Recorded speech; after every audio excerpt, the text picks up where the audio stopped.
Each of America's big three bombers have something they just won't die to. For the B-52, it's old age. For the B-2 Spirit, it's enemy air defenses. But for this plane, it's bureaucracy.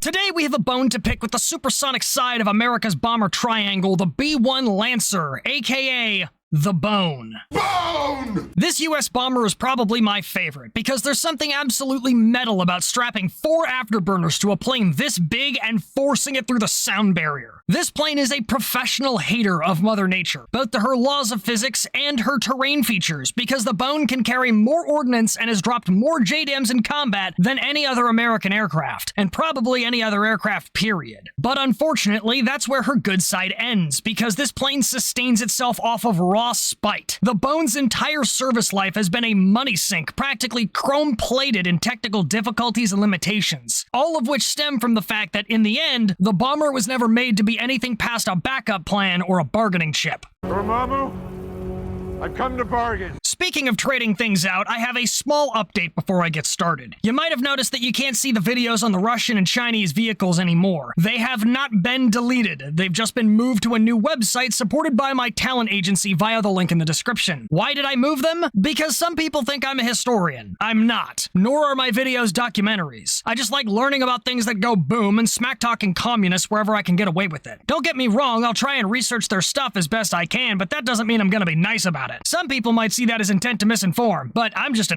asshole. But because those people think I'm running a museum, I think it'd be smart to be a little more careful so we can keep our nice things. So instead of leaving some of my other videos out and about where those people won't shut up about them, I decided to move them. The Adventurers Guild and I now have the Captain's Archives, a free website for any and all videos I take off center stage with next to no ads. More stuff will show up there eventually, and there are some additional disclaimers just in case some communist really wants to try and get uppity. The site link will be in all my descriptions for you to find and in my channel's description. Tell them Penwood sent you, and then apologize on my behalf for the inconvenience. I appreciate you guys bearing with me on this, and it won't stop me from bringing you guys the good fun. Speaking of which, it's time to stock trade with jokes.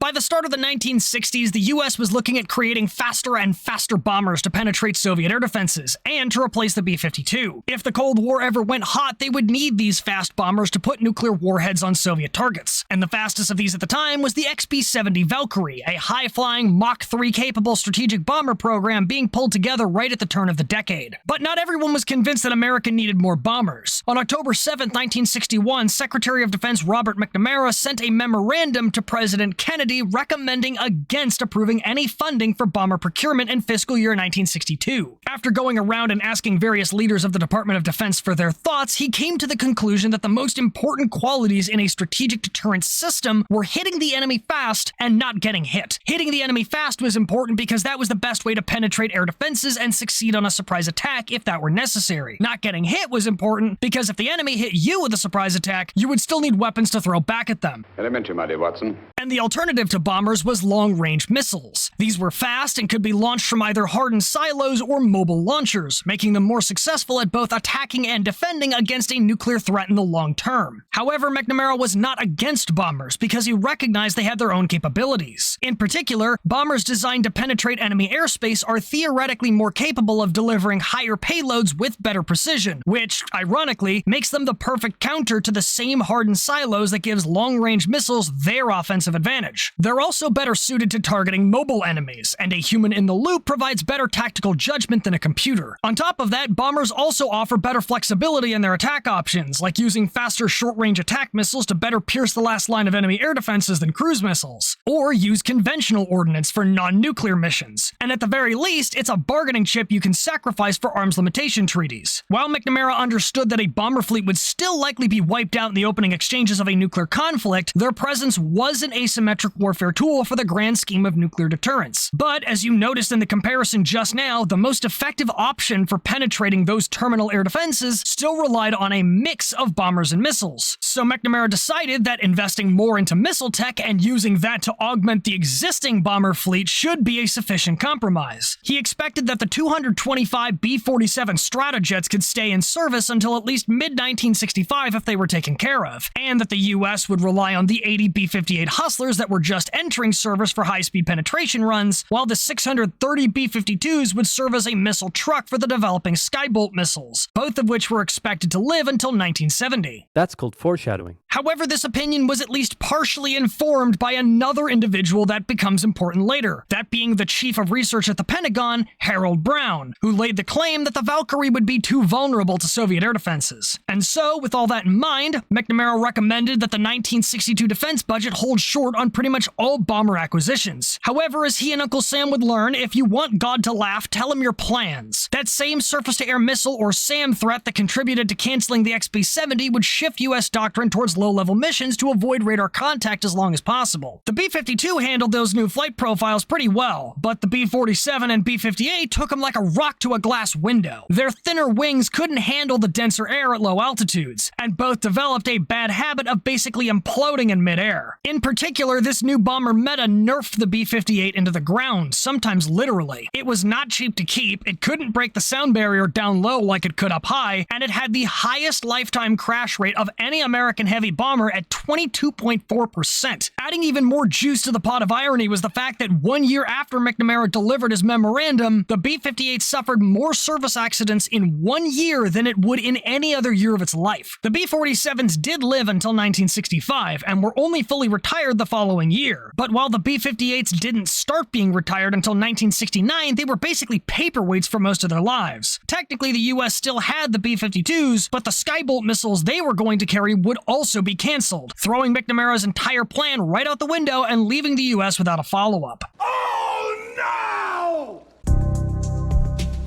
And sitting still in a time of war, hot or cold, is pretty much asking for a death sentence. So the US started trying to figure out how to build a next-generation bomber that could deliver nuclear weapons at low altitudes, which resulted in an alphabet soup of study programs. It's like you saying lobster, dolphin, mac and cheese. They started with the Subsonic Low-Altitude Bomber, or SLAB, program in 1961, followed by the Extended Range Strike Aircraft, or URSA, program in 1963, and then the Advanced Man Precision Strike System, or AMPSS, program in 1964. These all culminated in the Advanced Man Strategic Aircraft, or AMSA, program from 1965 to 1969, which was led by that guy I mentioned before, Harold Brown. And the study itself took so long that people started joking that AMSA actually stood for America's Most Studied Aircraft. However, the AMSA program would reach completion, and in November of 1969, the DoD requested proposals for a new strategic bomber. By June 5th of the following year, North American Rockwell had beaten Boeing and General Dynamics for the AMSA contract. This gave Rockwell the funding to build 2 ground test units of the B-1 and 5 flying prototypes. But the program would almost immediately get slapped into dust by the dreaded I word: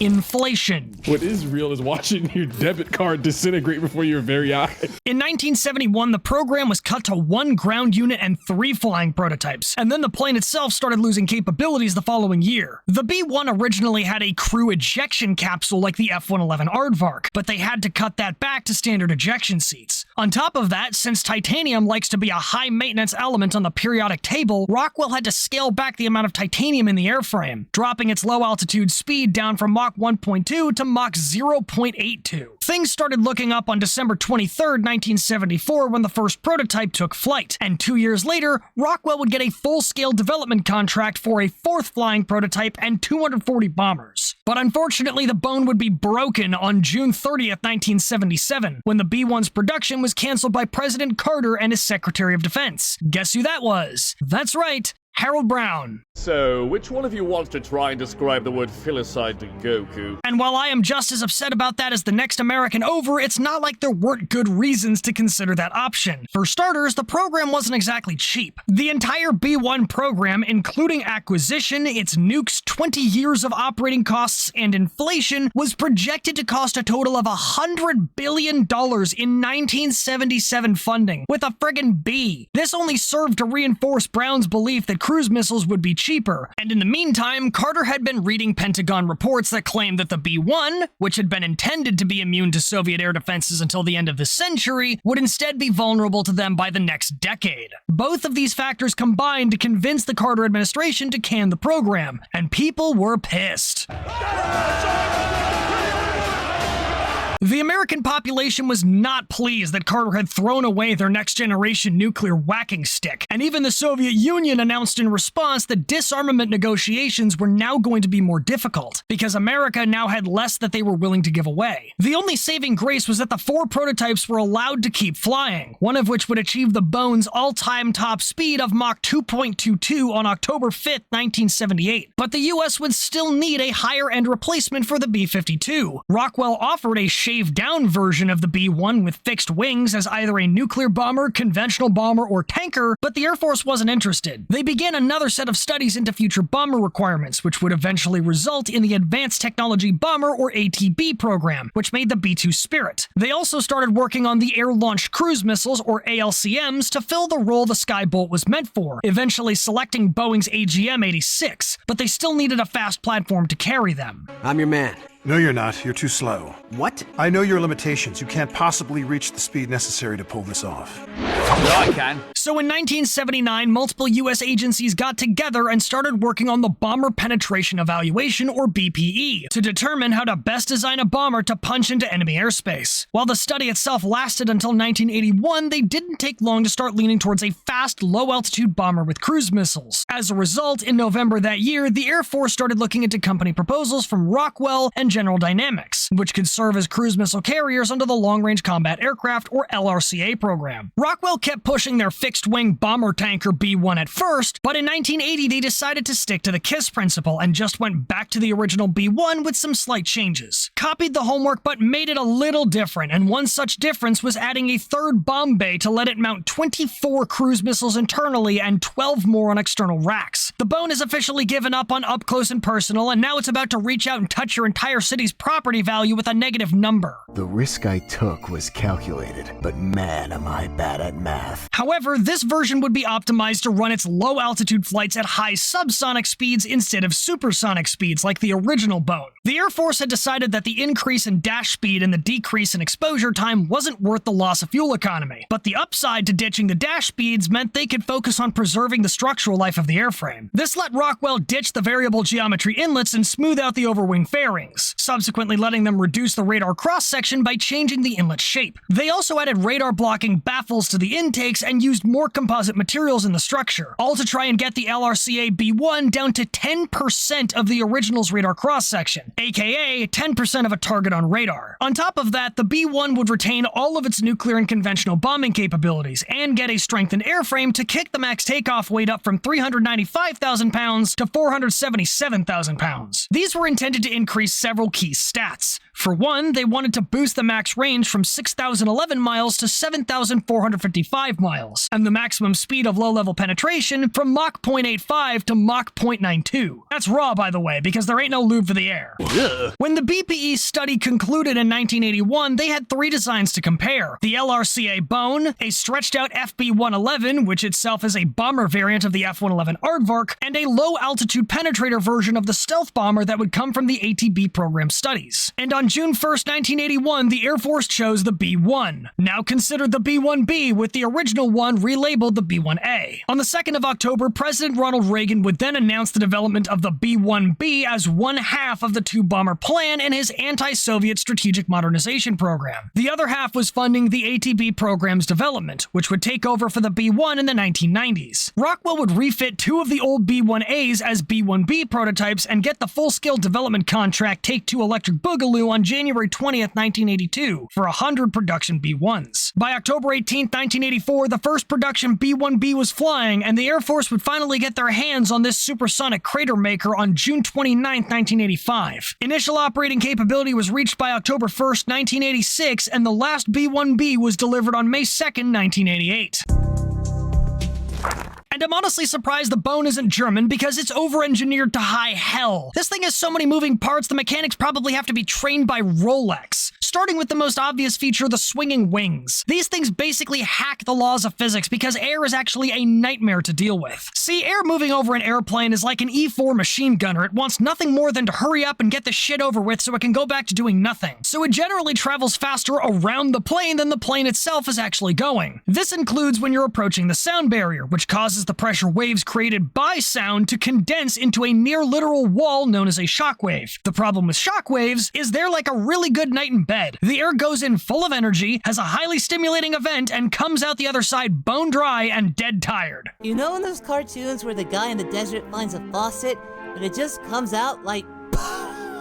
Normally this doesn't matter, unless you're the wings, since the wings generate lift by having more air pressure on the bottom than on the top, and they do that by making the air go faster on the top than on the bottom. If, say, a shockwave were to form on top of the wing first, everything behind said shockwave would have more pressure up top than on the bottom, meaning that your plane is about to introduce you to its new friend called the ground. The speed where this happens is known as the critical Mach number, and you can reduce it by sweeping the wings back, splitting the air into two parts, one that goes down the length of the wing and one that actually goes across it and generates the lift. The more you sweep the wings, the less air you use to create lift, and the faster you can go before you get your shockwaves. But that also means the harder you sweep the wings, the less lift you create, which is not great when you want to take off and land. And dropping bombs at high speed doesn't always go well either, so the bone uses its erectile tissue to extend to a max sweep of 15 degrees for maximum effort and retract to 67.5 degrees when it's time to get moving. And each of those wings has 6 flaps on the back, 7 in front, and 4 spoilers on top for roll control and air brakes. Granted, the flaps are all linked so they operate all at once, but each one still has its own hydraulic drive. Then it has a 3-piece rudder and independently controlled horizontal tails that move like they belong on a fighter, all linked up to a fly-by-wire control system. The bone may be a high-performance piece of machinery, but with this many expensive moving parts, it's basically a flying BMW. There's nothing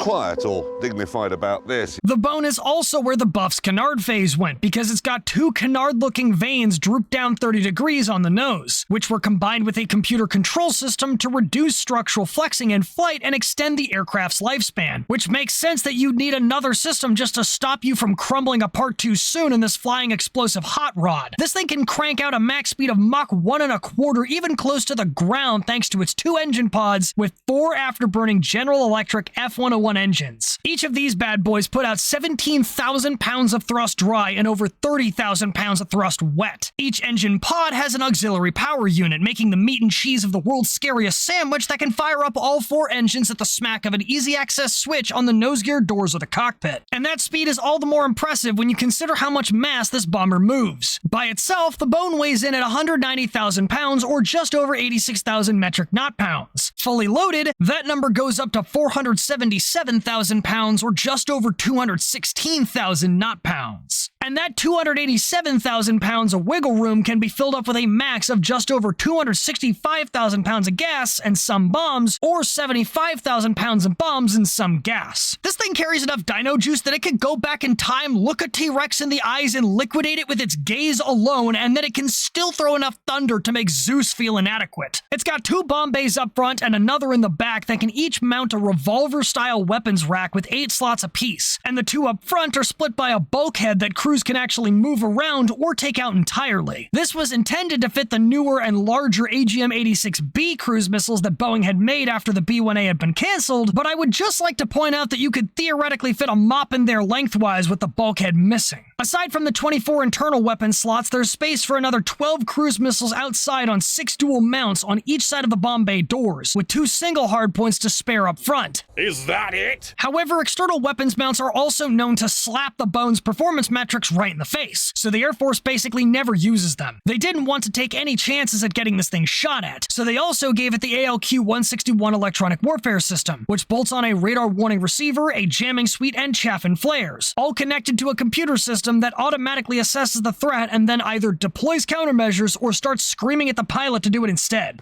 Beedo, Beedo. The other side of the electronic equation is a Westinghouse APQ-164 radar based on the one in the F-16, which it uses to follow terrain like a bloodhound on a trail. A really big bloodhound, which is probably the reason they didn't keep the 2-tone killer whale paint scheme they were originally looking at. I mean, where are you gonna hide this thing? It's a nuclear elephant with a speed hack and an aimbot, and unfortunately it was that exact practice of making everything into one plane that got it so much criticism right off the bat.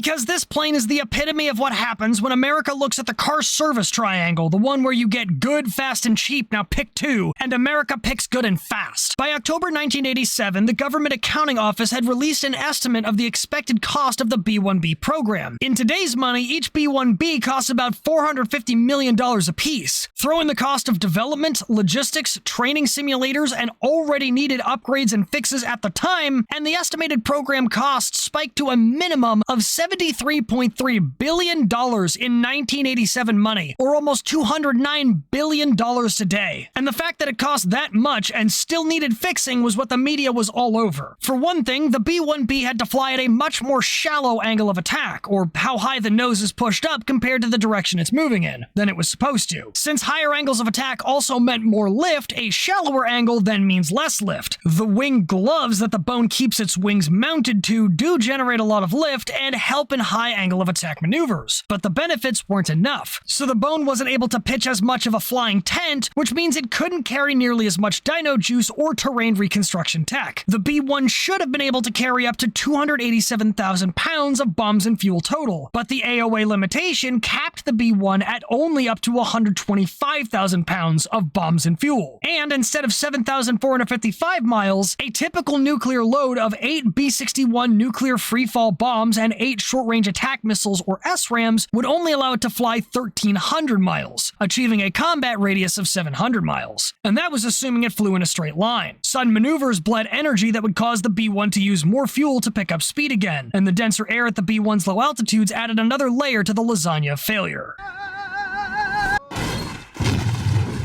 Software fixes, fine-tunings, and upgrades were installed in the fly-by-wire control system between 1988 and 1992. These would increase both the total amount of fuel that could be safely carried with a combat load and the max range. First to 1,800 miles with 30,000 pounds more payload, and then to 3,000 miles with 80,000 pounds more. Which was nice, but the software problem Hydra wasn't done yet. The terrain following system also caused a lot of difficulties, sometimes responding poorly to the terrain or turning into other obstacles to avoid the one it wanted to dodge. While another issue was sharp nose-up maneuvers without cause or reason. Software fixes have been applied over time, but the random morning wood issue still lives. Other fixes covered issues of fuel leaks, false alarms in the aircraft fault diagnostics, and hardening the aircraft against bird strikes. And then there was the ALQ-161. It was unreliable and kept breaking, and it was so bad it had a habit of jamming itself. It was also not beating the newer Soviet tech in the targeting and identification departments, and even with upgrades and standardization so any two B-1s would actually have the same jamming tech aboard, it still had issues with being overloaded by large numbers of radar signals. Ironically enough, the bone hadn't even been officially nicknamed the Lancer yet through all of this. That nickname didn't show up until March 1st, 1990, although it didn't really stick. I mean, by this point, the bone jokes were pretty much set in stone, and frankly, I'm half convinced the nickname Lancer was just a professional attempt at hiding another sausage joke in a more publicly acceptable name. Haven't you heard the new sensation sweeping the nation?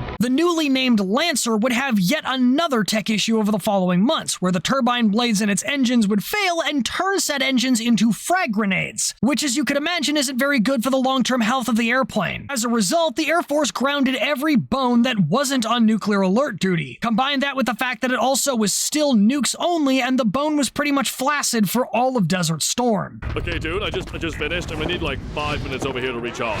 They fixed the engine problem and then instated the Conventional Mission Upgrade Program, or CMUP, which was approved on January 6, 1995, and phased in over the course of the next decade to add everything from dumb bombs to JDAMs and even an ALE 50-towed decoy. But all of the funding needed to fix both of those issues raised even more media attention over the bone, so the Air Force decided to prove that the bomber wasn't just a paperweight. Over the course of the mid to late 90s, the B-1 got sent out on all kinds of record-breaking exercises. The National Aeronautic Association recognized the B-1B for completing one of the 10 most memorable record flights for 1994, and in 1995, two bones were sent on a record-breaking round-the-world flight in exercise Coronet Bat. These two bones covered 20,100 miles in 36 hours and 13 minutes with 6 mid-air refuelings, which is pretty nice by itself until you realize they also made 3 airborne pit stops over Italy, Japan, and Utah, and dropped a bomb on each of their testing ranges. It's not enough for the bone to set a record, it has to style on you and put you in the ground while it does it.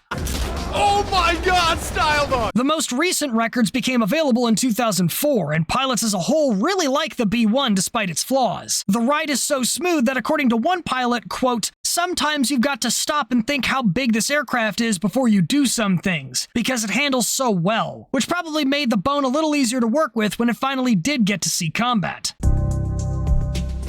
The bone would get broken into the combat routine for the first time in December 1998 during Operation Desert Fox. Yes, the same one that the US military freaked out about in hindsight when they realized they gave it the same nickname as a spicy pinwheel general. Basically, Saddam Hussein refused to allow UN weapons inspectors to look through his country's facilities for weapons of mass destruction. So America and Britain sent bombers and strike fighters to remind them that the sun can only be accessed by a defense budget-based subscription, and they didn't have a high enough tier. As part of this, 4 Lancers were sent to Iraq to bomb military bases, although only 2 of them were actually used. However, the bone might as well have only been at half-mast because its readiness rate was on the rise, and by the time Operation Allied Force arrived the following year, it reached 100% readiness for its penetration missions. Never mind, we're back in business. 5 B-1Bs would fly less than 2% of all sorties flown, but they delivered more than 20% of all ordnance thrown downrange. But it wasn't until Operation Enduring Freedom started after 9/11 that the Lancer would really develop its blistering hatred of geography and everybody on it. In the first 6 months, 8 B-1s dropped 40% of all the ordnance that would be dropped in the entire campaign. Of that ordnance, the Bones delivered 3,900 JDAMs, 67% of all JDAMs put down. Please hold. 8 Bones, almost 4,000 JDAMs, and the entire rest of the Coalition Air Forces combined couldn't even balance the absolute anti-life equation that Uncle Sam just boned the Middle East with. But that wasn't enough. No, because when Operation Iraqi Freedom rolled around in 2003, at least one of the 11 Lancers deployed to the area was on station in the sky at all times to bomb targets the second intelligence discovered them. You've heard of videos on demand? This is death on demand. The US Air Force figured out how to weaponize Netflix and then use it to take out a terrain feature.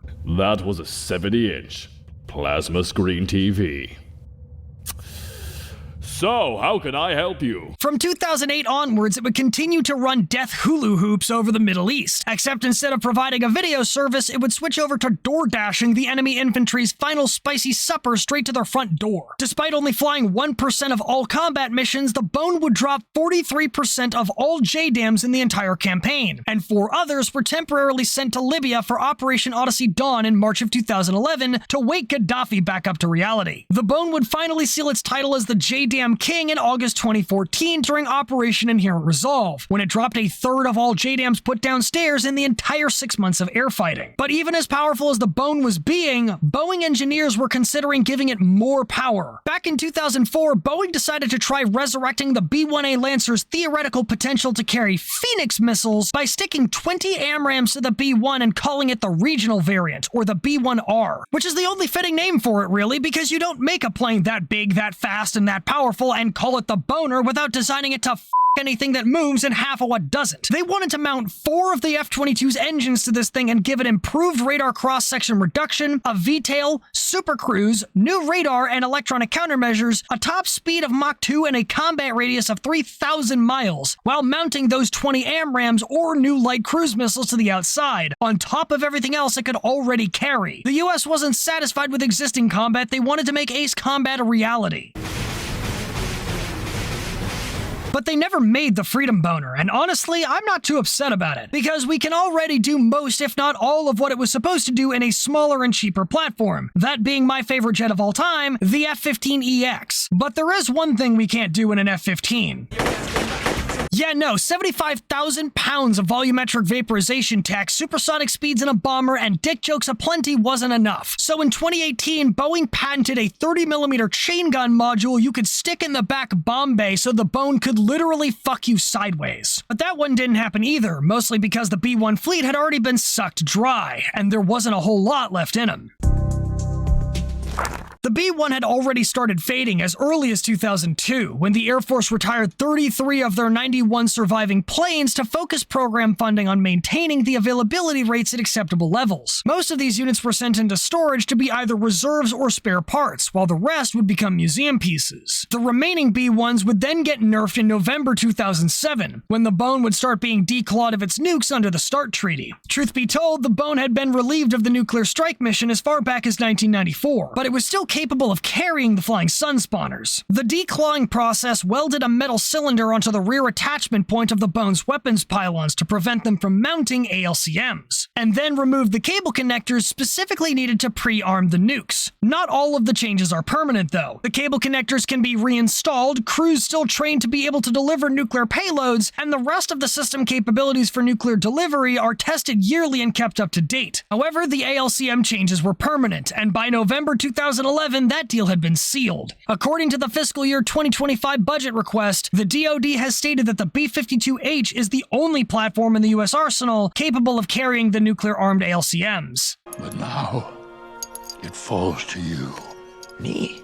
And their numbers slowly kept dwindling in the meantime. Some were brought back to a total bomber force of 66 B-1s by 2012, but that had decreased to 62 by 2016. 17 more of the flying Skeletors were buried in 2021, cutting the fleet down to the bone at only 45 bombers left. At least one other was lost to an engine fire that exploded in April 2022, and a second to a crash in January 2025 since then. They were each replaced by boneyard models kept in flight-ready storage, and at this point, the Air Force is really only keeping them around until the B-21 radar comes out to fill the gaps on Congress's mandated 92 bomber minimum force. That doesn't mean they're leaving them on the back burner, though. Lancers are getting some upgrades, like the scalable Agile Beam Radar Global Strike, or Sabre GS AESA radar, and the B-1 Embracing Agile Scheduling Team, or BEAST software modernization package. But the fleet as a whole is hurting badly. Training standards for the aircraft have fallen, and the bones in use are being worn down. B-1s are being run nearly 24/7, and each time they change crews, they don't shut the engines down between each move, on a plane that requires some of the most extensive maintenance after every hour of flight because it might as well be drinking its own components to stay alive.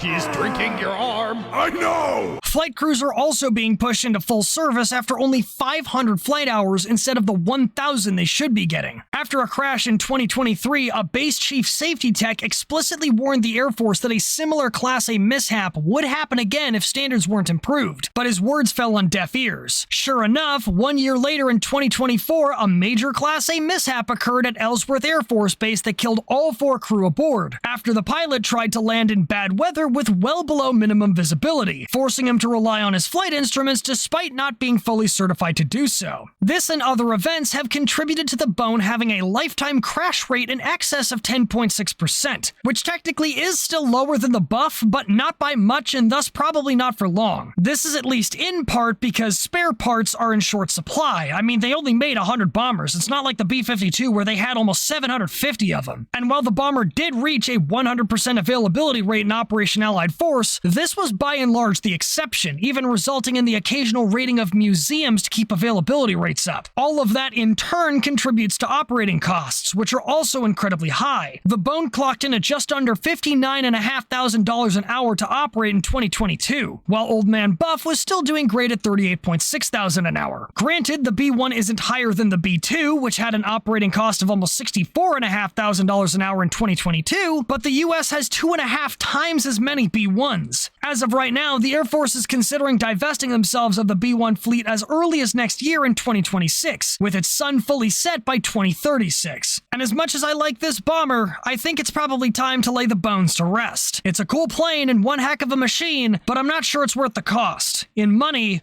or in blood. Thank you for watching. We got merch and other links in the description, and if you like what you saw, please consider checking out some of my other videos. You might like what you find. Until next time, dismissed.